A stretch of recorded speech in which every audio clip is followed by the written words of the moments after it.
The world held its breath as Putin's victory parade rolled out in Moscow, with many thinking Ukraine would take the bait and strike. Well, as delicious as this spectacle might have been, Ukraine was right not to provide Putin with an opportunity to play the victim. What Ukraine did do was take advantage of Russia repositioning its air defenses to cover Moscow. With a finite and dwindling number of air defense complexes, Putin had to uncover some targets to double cover his parade. Ukraine watched carefully, and as Putin moved systems to Moscow, Ukraine took its shots. I'm former SEAL Team 6 Squadron Leader Chuck Pfarrer, and you're about to take a deep dive into Ukraine's recent drone strikes and their strategic implications. So join me at the Kyiv Post's Point of Impact. Over the past 10 days, Ukraine has executed a series of audacious long-range drone strikes, targeting strategic Russian assets and showcasing a sophisticated blend of technological innovation, tactical acumen, and strategic restraint. A strike during Victory Day, attended by international leaders like China's Xi Jinping, would have handed Putin a propaganda victory, allowing him to portray Russia as the victim of Ukrainian terrorism. It would allow him to rally domestic and international support. Instead, Ukraine's military planners observed Putin's defensive preparations closely. In the lead-up to May 9, Russia redeployed significant air defense assets, including S-400 systems and Pantsir S-1 units, to protect Moscow and its surrounding regions. This redeployment, while bolstering the capital's defenses, left other strategically vital targets, such as oil refineries, munitions depot, and airbases, underguarded. Ukraine capitalized on this opportunity, launching a series of precision strikes that exploited gaps in Russia's air defense network. This calculated restraint underscores Ukraine's ability to balance military objectives with political considerations, avoiding actions that could escalate the conflict unnecessarily while maximizing damage to Russia's war effort. Over the past 10 days, Ukraine has conducted multiple long-range drone strikes, targeting a range of Russian military and industrial assets. On May 2nd, Ukraine's drone forces lit up the night skies over occupied Crimea, hammering Russian military airfields in a meticulously coordinated assault. Explosions rocked the Crimean Peninsula as swarms of low-cost UAVs overwhelmed Russian air defenses. With typical bluster, the Russian Ministry of Defense claimed to have intercepted 89 drones over Crimea and 23 over the Black Sea, a tacit acknowledgement of the scale of the Ukrainian onslaught. Russian claims did little to blunt Ukraine's attacks. Targets included the strategic air bases at Sevastopol, Dzhankoy, Saki, Novo-Fedorivka, and Kacha, with secondary strikes hitting near Belbek. Precision targeting sparked fires that were literally visible from low Earth orbit. This operation wasn't just a pinprick, it was a body blow to Russia's air operations in the regions, and it disrupted logistics and sowed chaos in Moscow's illegally annexed stronghold. And the tempo did not let up. On the night of May 6th through 7th, Ukraine's drones took the fight deep into Russian territory, striking 4 high-value targets in a single audacious wave. In Serenask, in the Republic of Mordovia, UAVs slammed into the fiber optic systems plant, Russia's only producer of fiber optic cables critical for its FPV drones. This raid ignited fires, and crippled production. The strike was confirmed with geolocated footage showing smoke billowing from the clean rooms of the facility.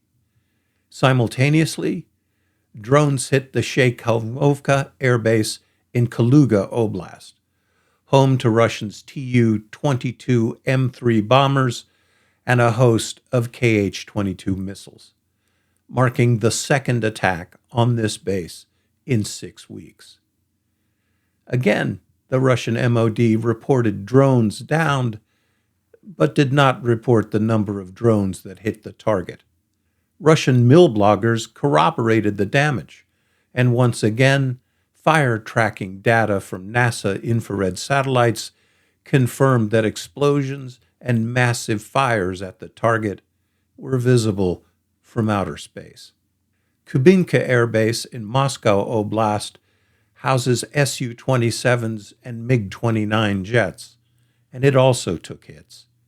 Again, Russian mill bloggers filled in the battle damage assessment, complaining that some vehicles intended for Putin's parade were damaged. Rounding out the night, Ukraine targeted Tula's SPLAV plant, an instrument-making design bureau, key producers of multiple launch rocket systems and anti-tank weapons, again underscoring Ukraine's ability to strike Russia's defense industry at will. On the 16th of May, Ukraine returned to Crimea with a vengeance, targeting an ammunition depot in Pervelane with a drone swarm that triggered a massive fire and secondary explosions. Russian authorities, typically tight-lipped, stayed silent, but resident reports and footage leave no doubt Ukraine's drones found their mark, disrupting Moscow's ammunition stockpiles in a critical theater of operation. The absence of media confirmation of other strikes on other targets, such as a supposed space facility in Stavropol Krai, a naval drone attack in Crimea, or strikes in Bryansk and Kursk, reflect both the fog of war and Russian censorship. But the confirmed hits tell a clear story. From Crimea's airfields to Tula's factories, Ukraine is hitting Russia where it hurts, and the Kremlin's propaganda can't spin away the smoke and flames. As Kyiv's drone forces continue to innovate and strike, one thing is certain: the Ukrainian fight back is far from over, and Russia's military is feeling the heat. Repeated strikes on energy infrastructure exacerbate Russia's fuel shortages, impacting both military and civilian sectors. These strikes, ranging from 150 to 600 kilometers from Ukraine's border, demonstrate the reach and precision of Ukraine's drone fleet. By targeting a mix of military, industrial, and energy assets, Ukraine is systematically eroding Russia's capacity to sustain its invasion. Ukraine's long-range drone operations employ multivalent attack modalities, combining various drone types, electronic warfare, and timed strikes to overwhelm Russian defenses. This strategy hinges on 3 phases: sensor interdiction, suppression of air defenses, and precision strikes. Ukraine initiates attacks with decoy drones, such as the modified UJ-22 models, which are designed to trigger Russian radar and early warning systems. These drones, with their own electronic warfare capabilities, fly erratic patterns to confuse sensors and draw fire from air defense systems, like the Tor M2 and the Pantsir S1. By saturating radar with false targets, Ukraine blinds Russian defenses, creating windows for follow-on strikes. Close on the heels of the decoy wave, Ukraine deploys electronic warfare drones equipped with jammers to disrupt Russian launch complexes and communications networks. These drones, often deployed with Western technology from companies like Planeteer, target the command and control systems of S-300 and S-400 batteries, reducing their effectiveness. Electronic countermeasures, such as onboard jammers, protect these drones from Russian electronic warfare, while high-resolution cameras provide real-time, updated targeting data and provide video of the strike in progress. The incorporation of Western technology like MALDs and domestic advancements such as 41-kilometer fiber optic drones reflect a hybrid approach that keeps Ukraine ahead in the drone race. This phase clears a path for the main strike by neutralizing interceptors. The final phase involves strike drones, such as the Lyuti, Peklo, and AQ-4000 Psi, carrying high explosive payloads. These drones are programmed to arrive at their targets on varying courses and converge nearly simultaneously, exploiting gaps created by earlier waves. Their low cost, often a few $1,000s compared to Russia's $1 million air defense missiles, makes them economically viable for mass attacks. Ukraine's use of big data analytics enhances targeting accuracy, ensuring strikes hit high-value assets like fuel depots and airbases. This layered approach maximizes the effectiveness of Ukraine's drone fleet, increasing the percentage of deep strike drones hitting their target despite Russian countermeasures.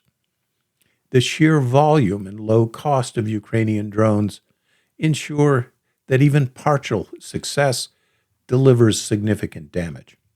Russia's redeployment of air defenses to protect Moscow during Victory Day created a strategic opportunity that Ukraine did not miss.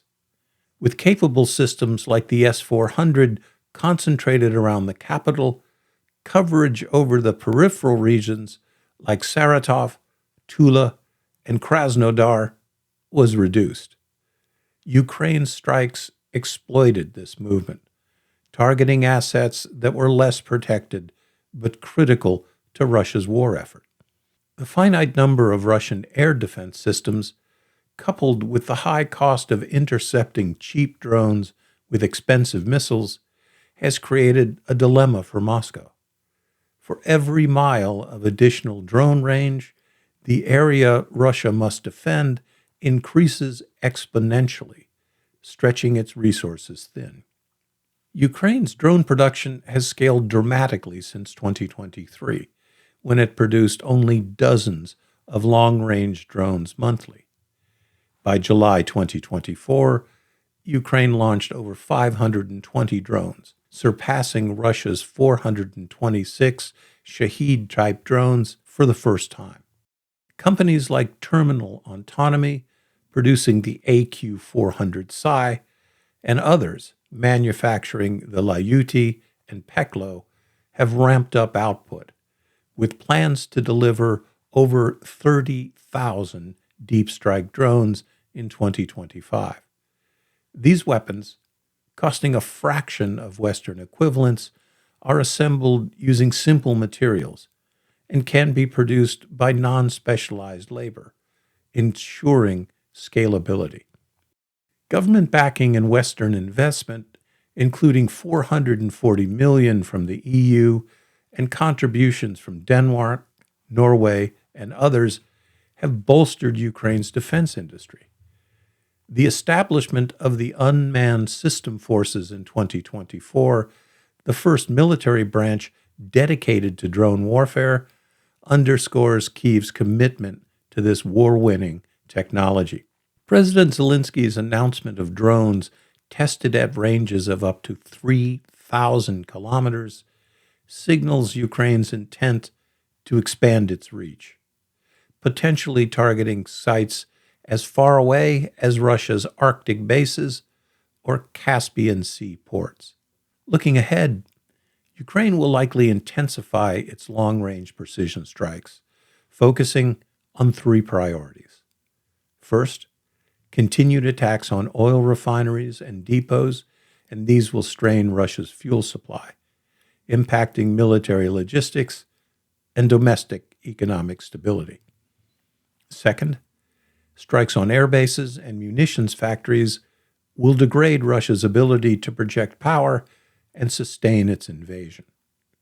Third, targeting sites near Moscow, like dispersed FSB offices, undermine the Kremlin's narrative of invulnerability, eroding public support for the war and sending a chilling message to Putin's Silovaki. Ukraine knows where you are. Ukraine's ability to produce tens of thousands of drones annually, combined with innovative tactics, positions it to maintain pressure on Russia. Lacking strategic aviation capability, Ukraine nevertheless is carrying out strategic bombing operations against Russia. Ukraine's expanding arsenal of long-range strike platforms offer a sustainable, cost-effective means to disrupt Russia's economy and military, especially as Western aid remains uncertain under the Trump administration. Ukraine's long-range strikes over the past 10 days reflect a masterful blend of restraint, opportunism, and technological prowess. By avoiding a provocative attack during Victory Day, Ukraine denied Putin a propaganda victory, while exploiting Russia's redeployment of air defenses to strike critical targets. The multivalent attack modalities, decoy drones, electronic warfare, and precision strikes, demonstrate Ukraine's growing sophistication. With production scaling rapidly and new drones capable of reaching 3,000 kilometers, Ukraine is poised to intensify its campaign, targeting Russia's energy, military, and psychological vulnerabilities. As the war enters a critical phase, Ukraine's drones will remain a pivotal tool in its fight for survival and sovereignty, proving that ingenuity and strategy can challenge even the most formidable adversary. For the Kyiv Post, I'm Navy SEAL Chuck Pfarrer, and I'll see you again at the point of impact.